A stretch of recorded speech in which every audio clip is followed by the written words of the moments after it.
আজকে মেগাস্টার শাকিব খানের upcoming cinema রকস্টারের অ্যানিমেটেড টিজার ড্রপ করে সোশ্যাল মিডিয়ায় আগুন লেগে গেছে।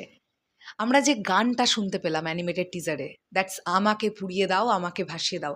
এই গানটার ডিটেলস সম্পর্কে একটু জানতে ইচ্ছে করছে না আপনাদের? আমার তো ব্যক্তিগতভাবে প্রচণ্ড জানতে ইচ্ছে করছে, কারণ এই গানটা এমন একটা গান হতে চলেছে, জাস্ট ফিল করতে পারছি বড় পর্দায় যখন এই গানটা আসবে, যে দৃশ্যে আসবে, দর্শক জাস্ট গুজবাম্পস মোমেন্টে ভর্তি হয়ে যাবে। সিনেমা হলে সিটি, চিৎকার, হাততালি চলবে। এটা একটা আলাদাই লেভেলের ব্যাপার হয়েছে। আসলে এই গানটা সত্যি বলছি খুব ভালো হয়েছে, দারুণ হয়েছে। এই গানটার ফুল ডিটেলস পেয়ে গেছি। চলুন একদম দেরি না করে আপনাদের সঙ্গে শেয়ার করে নিই পুরো ব্যাপারটা। হ্যালো এভরিওয়ান, আমি পৌশালী চলে এলাম আরও একটা নতুন ভিডিও নিয়ে। আশা করছি আপনারা প্রত্যেকে খুব ভালো আছেন। থ্যাঙ্কস টু এই সিনেমার বিজিএম যিনি করছেন, জাহিদ নীরব ভাইয়া। তিনি পোস্ট করেছেন এই গানটার ডিটেলস, একদম কোন কোন আর্টিস্ট কোন কোন সেকশনে কাজ করেছেন। আমরা এক ঝলকে দেখে নেব কারা কারা কাজ করেছেন। এখানে জাহিদ নীরব ভাই একটি রিলস পোস্ট করেছেন এবং যেখানে তিনি কি লিখছেন, the rockstar teaser is here, the song is written by Ahmed Hasan Sunny. মানে এই গানটা লিখেছেন Ahmed Hasan Sunny, with music by yours truly Zahid Nirob. মিউজিকটা করেছেন Zahid Nirob. Teaser music team এখানে পুরোটা দেওয়া আছে। মিক্সিং করেছেন সুমন পারভেজ, ড্রামস বাজিয়েছেন সামিউল মমিত, যাকে আমরা বিভিন্ন সময় জাহিদ নীরব ভাইয়া স্টোরিতে দেখতে পাচ্ছিলাম, যিনি এই পুরো সিনেমার ড্রামসের কাজ করেছেন তিনি।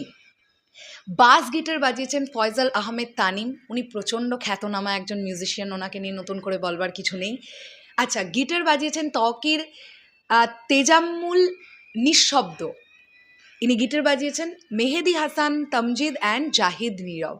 সো আমরা ফুল টিমটাকে পেয়ে গেলাম, কারা কারা এই আমাকে পুড়িয়ে দাও, আমাকে ভাসিয়ে দাও গানটার কাজ করেছেন। এটা আমাদের আসলেই জানবার প্রচণ্ড উৎসাহ ছিল। এত সুন্দর একটা গান কারা প্রেজেন্ট করলেন। আর আমি আজকের এই গানটা শোনার পর থেকে আমি বলছি, আহমেদ সানির কণ্ঠের ওপর আমি ভরসা রাখলাম। প্রতিটা গান, ওনার কণ্ঠ এবং মেগাস্টারের লিপসিং যখন আমরা রকস্টার সিনেমায় পাবো, আমাদের লোমকূপ শিহরিত হবে।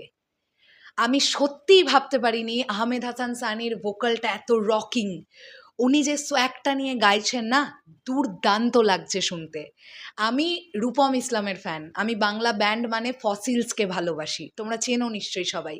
আমি সেম ভাইবটা পেয়েছি আহমেদ হাসান সানি ভাইয়ার কণ্ঠের মধ্যে বা ওনার অ্যাপিয়ারেন্সের মধ্যে। দুর্দান্ত প্রেজেন্টেশন। সো অবশ্যই শুভকামনা রাখছি পুরো মিউজিক টিমটার ওপরও। এখনও অনেকগুলো গান বাকি, হয়তো কিছু গান আমরা রিলিজের আগে পাবো, আর অনেকগুলো গান আমরা সিনেমা হলে গিয়ে পাবো। তাই আশা রাখছি গানগুলো আসলেই ভালো হবে। শেষ করলাম ভিডিওটা, আসছি আবার খুব শিগগিরই। তাহলে এখনের জন্যে টাটা।